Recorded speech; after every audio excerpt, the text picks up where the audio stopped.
Welcome to the vast Kraton Ratu Boko, also known as Ratu Boko's palace. This palace is different compared to many other heritage sites around Java.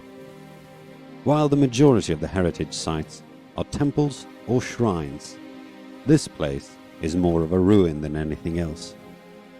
Due to its ruinous condition, it can be hard to make any sense of the place, and many tourists reject Ratu Boko for this reason. However, Ratu Boko has a very special history and charm connected to it, so don't let its ruinous looks fool you. The site has gotten its name from the legendary King Boko, one of the main characters in the famous folklore called Loro Yongrang. This folklore connects the Ratu Boko Palace, the Druga statue in Prambanan Temple, with the Sevu Temple complex. If you visited either Prambanan or Sevu Temple and listened to our audio guides, you already know what I'm talking about. If not, make sure you pay them a visit.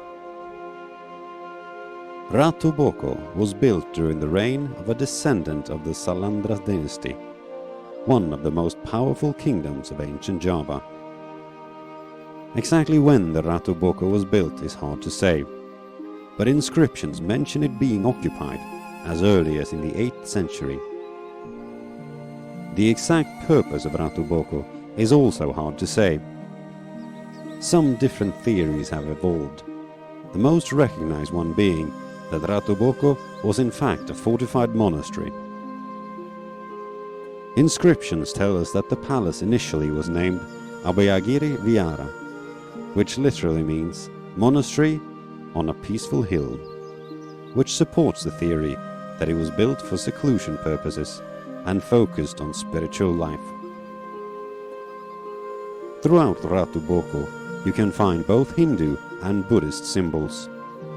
These show, just like many other temple sites in the area, that the two religions lived side by side in peace on ancient Java.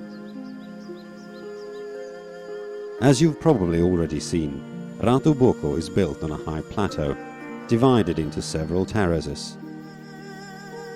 While many of the original buildings are believed to have been constructed in wood and thus no longer present, Ratu Boko still has several interesting buildings. The most obvious building is the beautiful main gate. If you look closely at the first of the two gates, you can read an inscription, Panavara.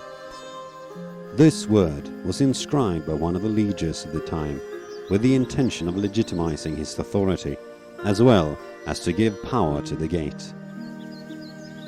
Close to the gate you can find a temple made of white stones, known as Kandi Baru Putih, which means the Temple of White Stones. You can also find the Combustion Temple nearby. The function of this two-level square temple was, as the name suggests, to burn dead bodies.